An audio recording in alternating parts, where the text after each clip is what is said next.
It's good to be home.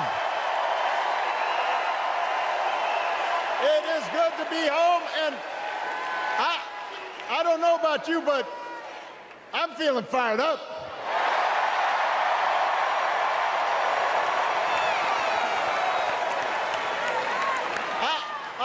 I am feeling ready to go.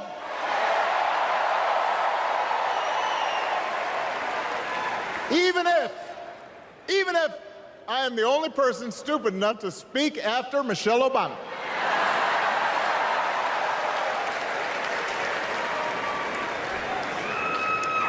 I am feeling hopeful because this convention has always been pretty good to kids with funny names who believe in a country where anything is possible. Because we have a chance to elect someone who has spent her entire life trying to give people the same chances America gave her. Someone who sees you and hears you and will get up every single day and fight for you. The next president of the United States of America, Kamala Harris.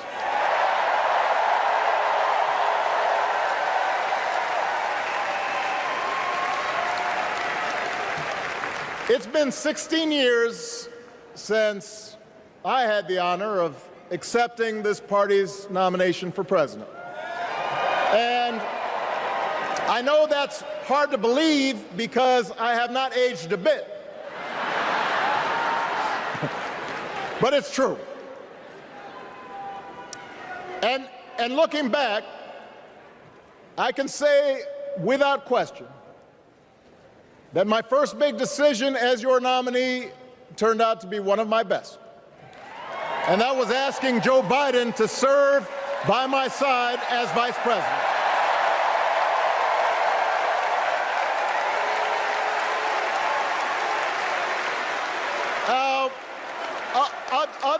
Other than some common Irish blood, Joe and I come from different backgrounds. But we became brothers. And as we worked together for 8, sometimes pretty tough years, what I came to admire most about Joe wasn't just his smarts, his experience.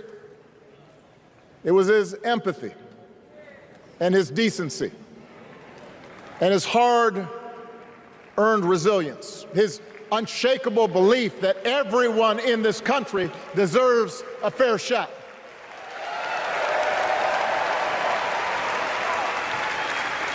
And over the last 4 years, those are the values America has needed most.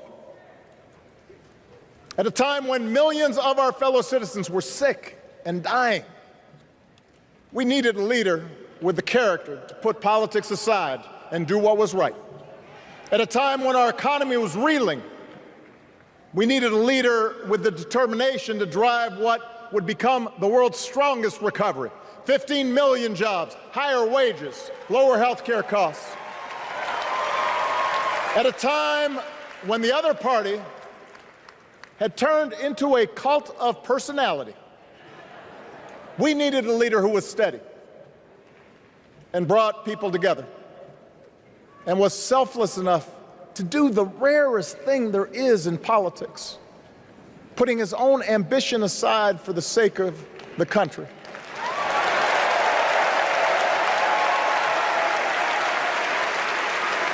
History will remember Joe Biden as an outstanding president who defended democracy at a moment of great danger. And I am proud to call him my president, but I am even prouder to call him my friend.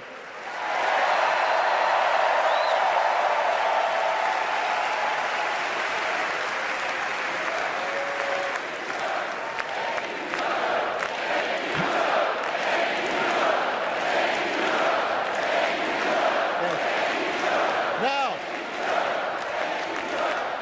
the torch has been passed. Now it is up to all of us to fight for the America we believe in. And make no mistake, it will be a fight. For all the incredible energy we've been able to generate over the last few weeks, for all the rallies and the memes,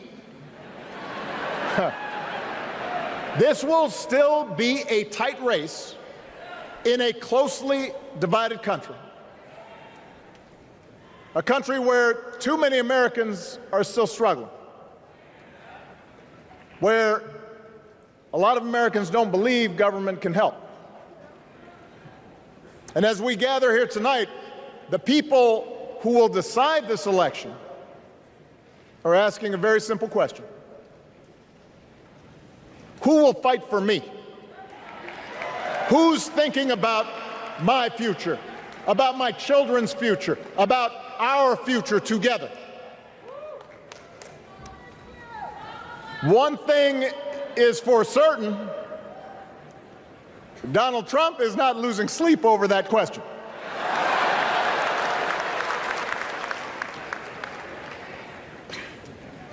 Here's a 78-year-old billionaire who has not stopped whining about his problems since he rode down his golden escalator 9 years ago. It has been a constant stream of gripes and grievances that's actually been getting worse now that he's afraid of losing to Kamala. There's the childish nicknames, the crazy conspiracy theories, this weird obsession with crowd sizes.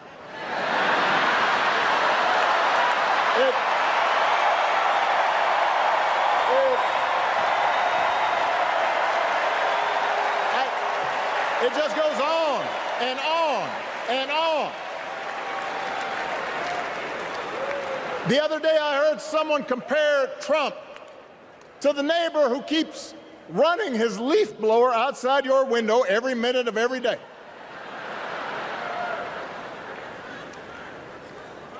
Now, from a neighbor, that's exhausting. From a president, it's just dangerous. The truth is, Donald Trump sees power as nothing more than it means to his ends. He wants the middle class to pay the price for another huge tax cut that would mostly help him and his rich friends. He killed a bipartisan immigration deal written in part by one of the most conservative Republicans in Congress that would have helped secure our southern border, because he thought trying to actually solve the problem would hurt his campaign. He doesn't. Do not boo. Vote.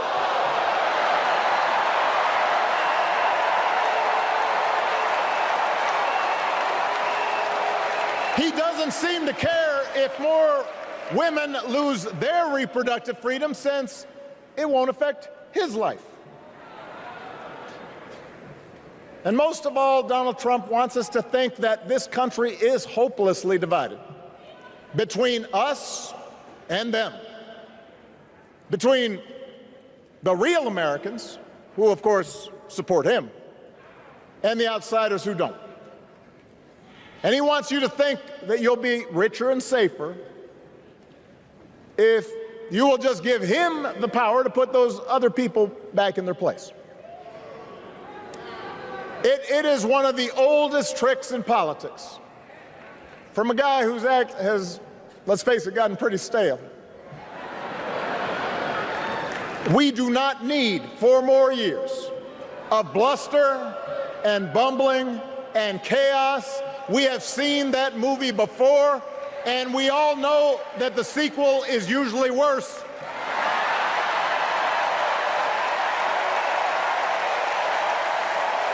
America's ready for a new chapter. America's ready for a better story. We are ready for a President Kamala Harris.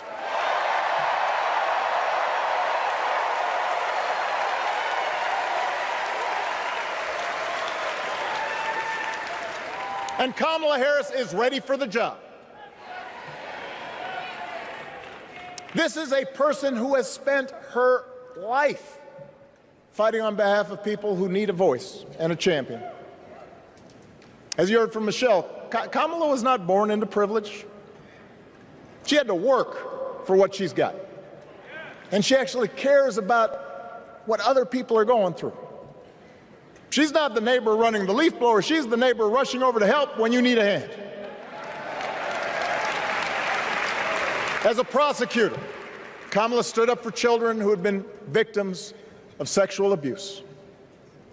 As an attorney general of the most populous state in the country, she fought big banks and for-profit colleges,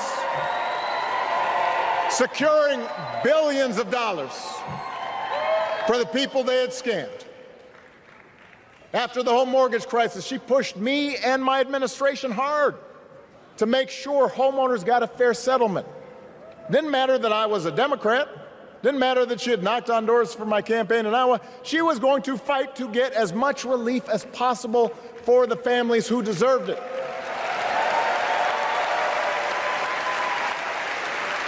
As vice president, she helped take on the drug companies to cap the cost of insulin, lower the cost of health care, give families with kids a tax cut. And she is running for president with real plans to lower costs even more and protect Medicare and Medicaid and sign a law to guarantee every woman's right to make her own health care decisions.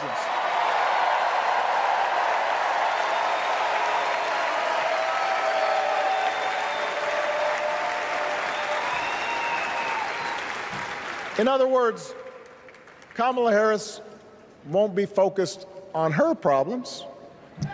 She'll be focused on yours.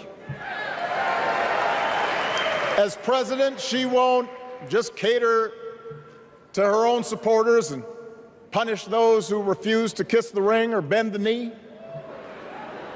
She'll work on behalf of every American.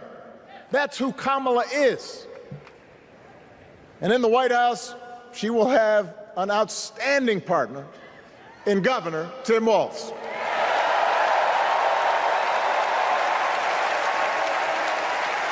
Let me tell you something. Let me tell you something. I love this guy. Tim is the kind of person who should be in politics. Born in a small town, served his country, taught kids, coached football, took care of his neighbors.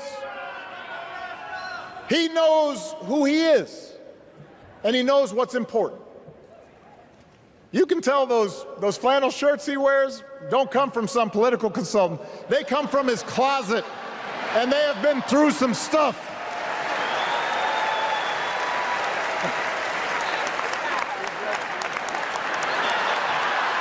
They have been through some stuff. That's right.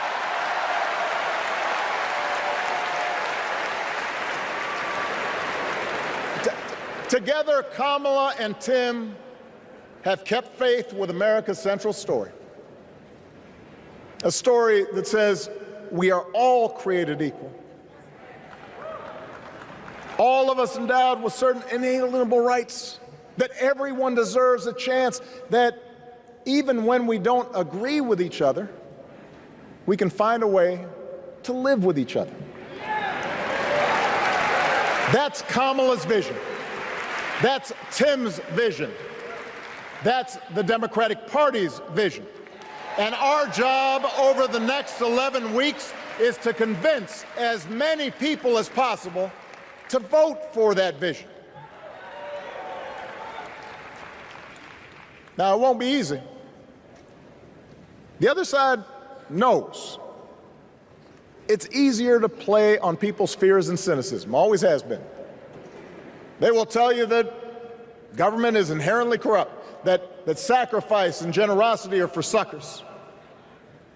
And since the game is rigged, it's okay to take what you want and just look after your own.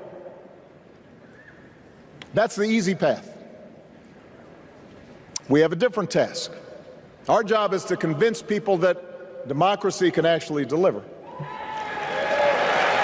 And in doing that, we can't just point to what we've already accomplished. We can't just rely on the ideas of the past. We need to chart a new way forward to meet the challenges of today. And Kamala understands this. She knows, for example, that if we want to make it easier for more young people to buy a home, we need to build more units and clear away some of the outdated laws and regulations that made it harder to build homes for working people in this country. That is a priority, and she's put out a bold new plan to do just that.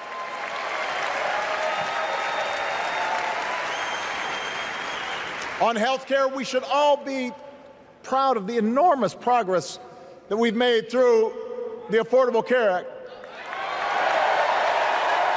providing millions of people access to affordable coverage, protecting millions more from unscrupulous insurance practices. I noticed, by the way, that since it's become popular, they don't call it Obamacare no more.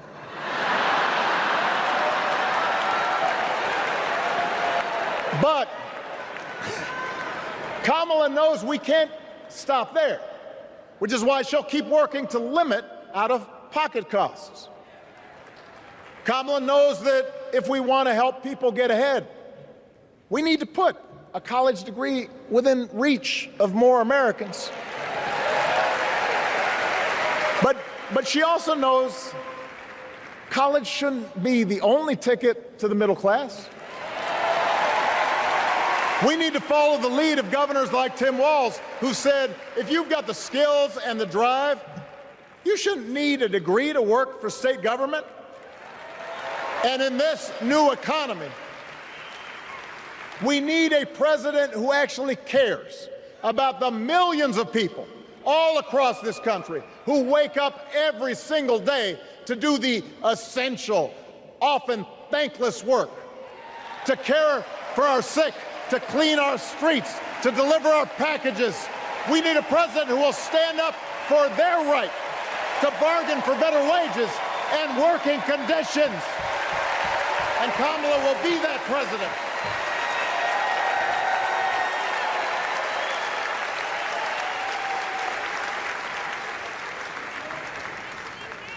Yes, she can.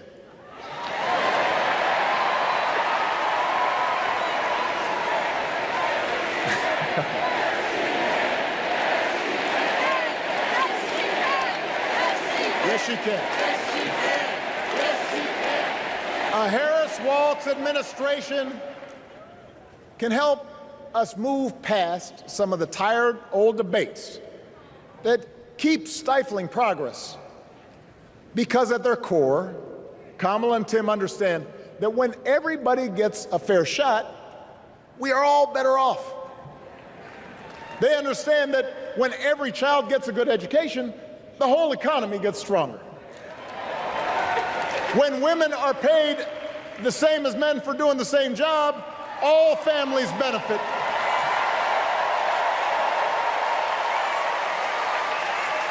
They understand that we can secure our borders without tearing kids away from their parents, just like we can keep our streets safe while also building trust between law enforcement and the communities they serve and eliminating bias. That will make it better for everybody.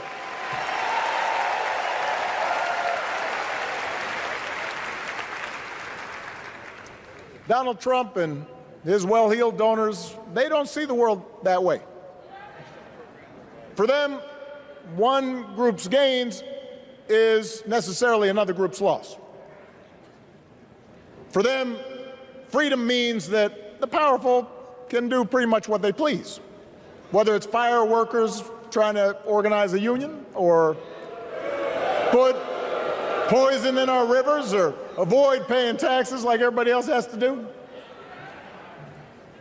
Well, we have a broader idea of freedom. We believe in the freedom to provide for your family if you're willing to work hard. The freedom to breathe clean air and drink clean water and send your kids to school without worrying if they'll come home. We believe that true freedom gives each of us the right to make decisions about our own life, how we worship, what our family looks like, how many kids we have, who we marry. And we believe that freedom requires us to recognize that other people have the freedom to make choices that are different than ours. That's okay.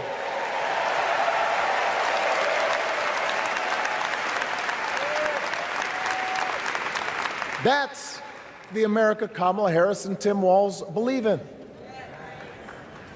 An America where we, the people, includes everyone. Because that's the only way this American experiment works. And despite what our politics might suggest, I think most Americans understand that. Democracy isn't just a bunch of abstract principles and dusty laws in some book somewhere. It's the values we live by.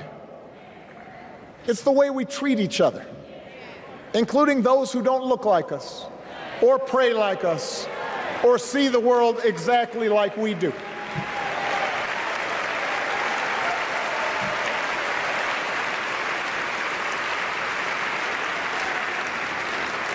That sense of mutual respect has to be part of our message. Our politics have become so polarized these days that all of us across the political spectrum seem so quick to assume the worst in others, unless they agree with us on every single issue.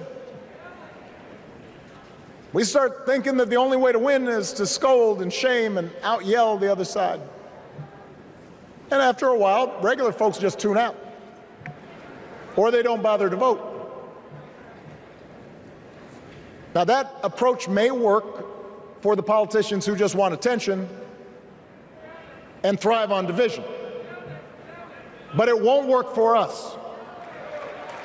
To make progress on the things we care about, the things that really affect people's lives, we need to remember that we've all got our blind spots and contradictions and prejudices, and that if we want to win over those who aren't yet ready to support our candidates, we need to listen to their concerns and maybe learn something in the process.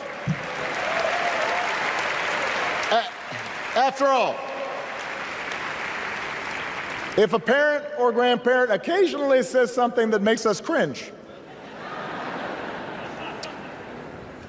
we don't automatically assume they're bad people. We recognize that the world is moving fast, that they need time and maybe a little encouragement to catch up. Our fellow citizens deserve the same grace we hope they'll extend to us.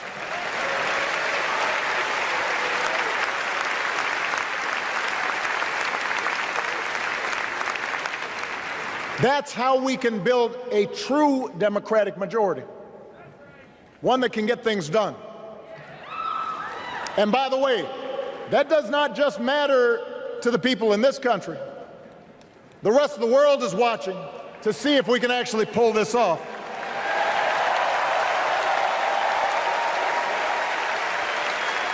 No nation,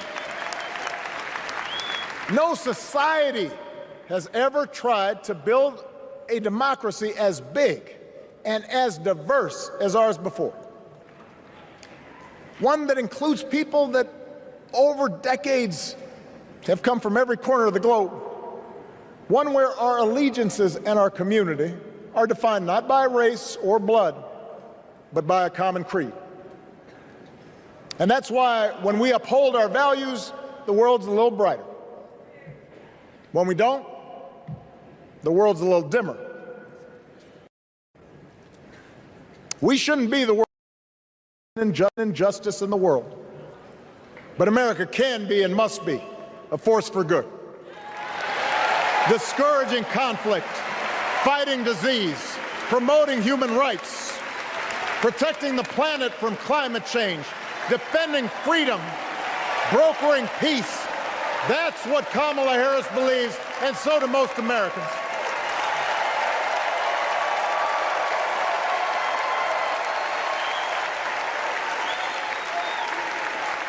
Now,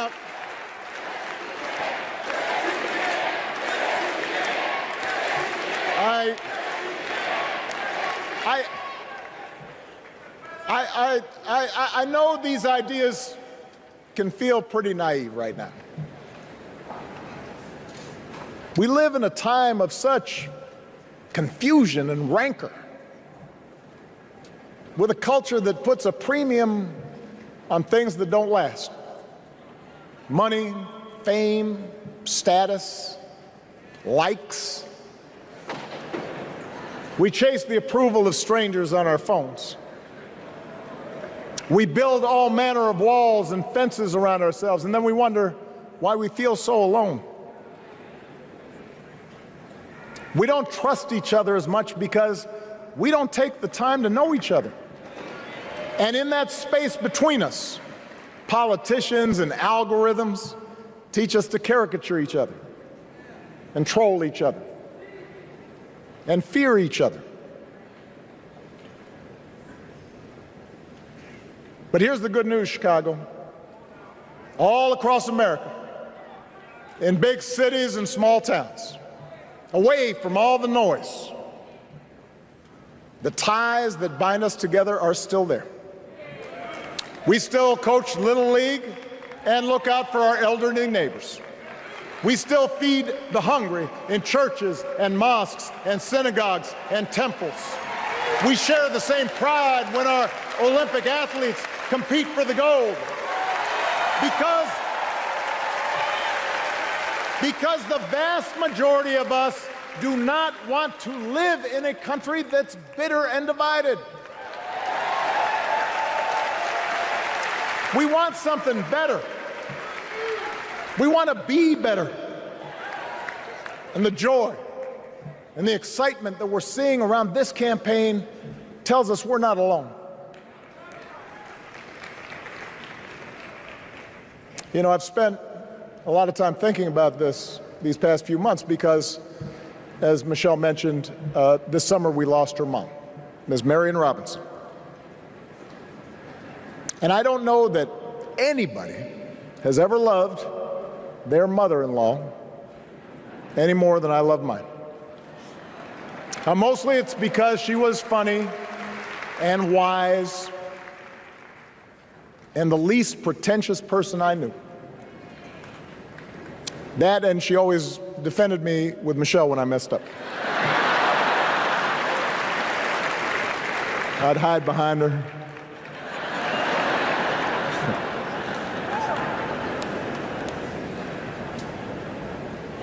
But I also think one of the reasons Mary and I became so close was she reminded me of my grandmother, the woman who helped raise me as a child. And on the surface, the two of them did not have a lot in common. One was a black woman from right here, south side of Chicago, right down the way. Went to Englewood High School. The other was a little old white lady born in a tiny town called Peru, Kansas. Now, I know there aren't that many people from Peru.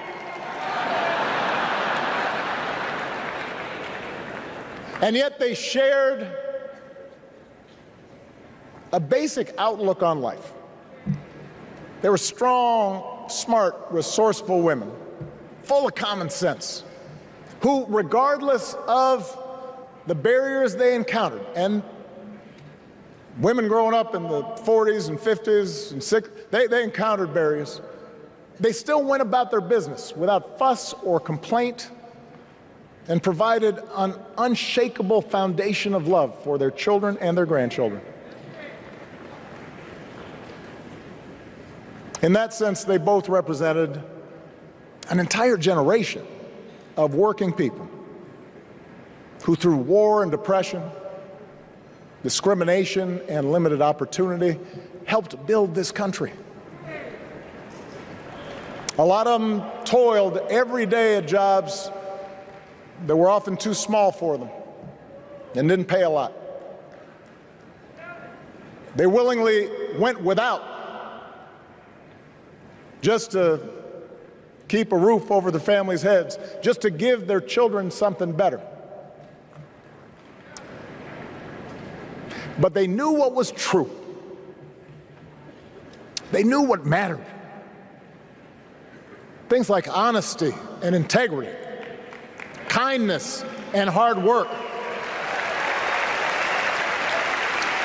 They weren't impressed with braggarts or bullies. They didn't think putting other people down lifted you up or made you strong. They didn't spend a lot of time obsessing about what they didn't have. Instead, they appreciated what they did. They found pleasure in simple things: a card game with friends, a good meal, and laughter around the kitchen table, helping others, and most of all, seeing their children do things and go places that they would have never imagined for themselves.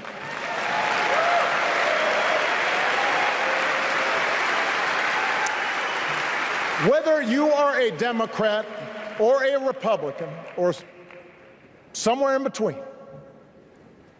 we have all had people like that in our lives. People like Kamala's parents, who crossed oceans because they believed in the promise of America. People like Tim's parents, who taught him about the importance of service. Good, hard-working people who weren't famous or powerful, but who managed in countless ways to leave this country just a little bit better than they found it. As much as any policy or program, I believe that's what we yearn for. A return to an America where we work together and look out for each other. A restoration of what Lincoln called, on the eve of Civil War, our bonds of affection. An America that taps what he called the better angels of our nature. That is what this election is about. And I believe that's why, if we each do our part over the next 77 days, if we knock on doors, if we make phone calls, if we talk to our friends, if we listen to our neighbors,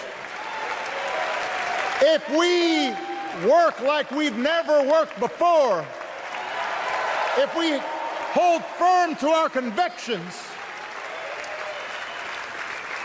we will elect Kamala Harris as the next President of the United States, and Tim Walz as the next Vice President of the United States. We will elect leaders up and down the ballot who will fight for the hopeful, forward-looking America we all believe in, and together we too will build a country that is more secure and more just, more equal, and more free. So let's get to work. God bless you, and God bless the United States of America.